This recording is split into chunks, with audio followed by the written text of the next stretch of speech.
After days of slow progress and repairs underway, we were finally settling into the rhythm of the passage. We were still a long way from the Anambas Islands, but we were getting into the swing of life at sea.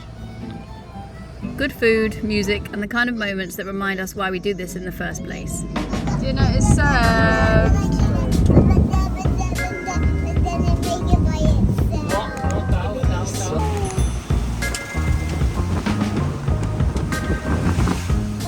We made the most of a particularly calm day to jump in the water to refresh. How does it look? And to admire our newly anti-fouled bottom.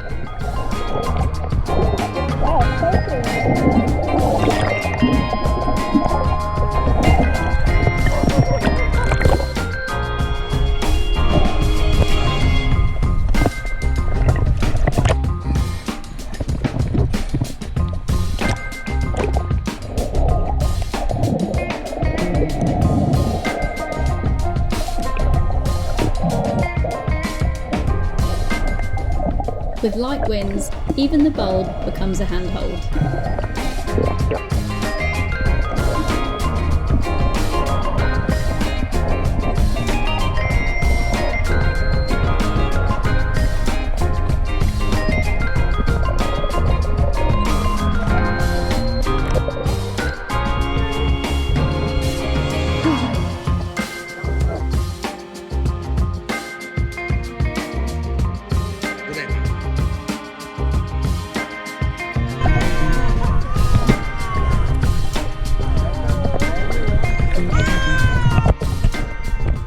Had his own feelings about me being in the water.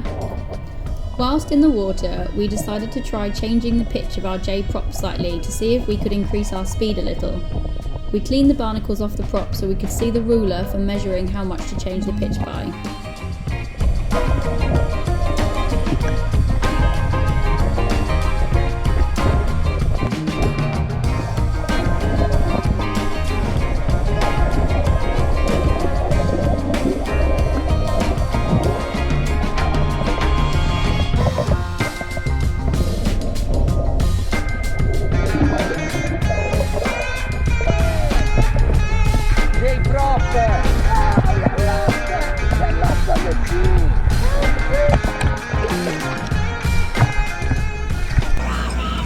Wow, we're doing much better speeds now.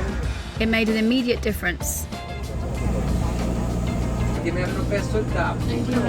you find the A little more speed, a little less drag, and suddenly the miles started ticking by again.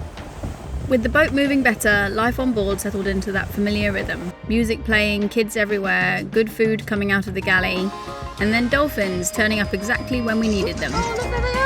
Oh, how lovely!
by the moon, the gravitation attraction, pull the ocean in one side where is the moon, and the opposite side extend the water.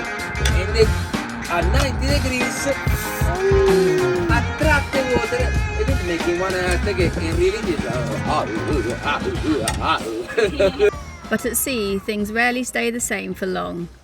The skies began to darken, the wind built, and the rain moved in. We'd been watching the weather closely. Forecasts had been showing a developing tropical system for several days, a rare storm that would later be named Senyar, forming over the Strait of Malacca around this time. As it developed, its influence was spreading across the region, and the timing was starting to feel uncomfortable. From the beginning, we'd known that arriving in the Anambas Islands around this time could mean worse conditions. Now it looked like our timing might line up exactly with the system as it intensified. The skies were greying, the wind and the sea state were building, and the weather over the Anambas was forecasted to deteriorate further.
Yeah, you're right. It doesn't show on the video. Non l'avevo visto.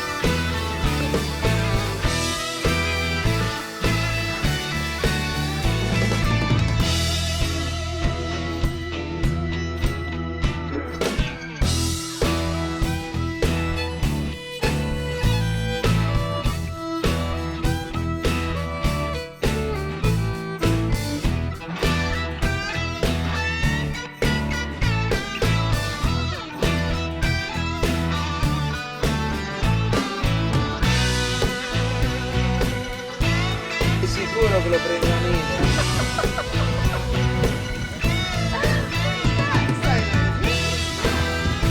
Vabbè, io...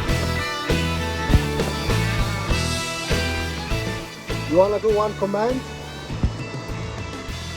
Cooking after the storm. We're cooking after the storm. That's how bad the situation is.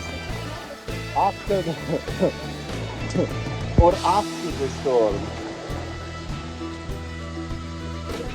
Proprio siamo a sud dell'isola grande, quindi siamo messi adesso. Europe. Okay, so With the bad weather, we took shelter down below, and Tao made his first solo climb out of the companionway. When we finally reached the first of the Anambas Islands, it felt like a milestone. After days at sea, seeing land again always does. But arriving somewhere doesn't always mean you've arrived safely. There wasn't anywhere well protected we could reach before nightfall, and we don't like anchoring after dark, especially in places we've never been before, as the charts out here can't always be relied upon to be accurate. We didn't want to push on into more exposed water, especially with the current forecast, so instead we tucked in behind a small island, which was the best shelter we could reach safely that day, and dropped the anchor for the night, choosing to wait rather than arrive in worsening conditions. At that time it felt like a cautious choice, but looking back it was the start of a much more serious weather window. If you enjoyed this video, we'd really appreciate it if you could click the subscribe button, like, comment, share it with your friends, and don't forget to ring the bell so you don't miss out on any future episodes.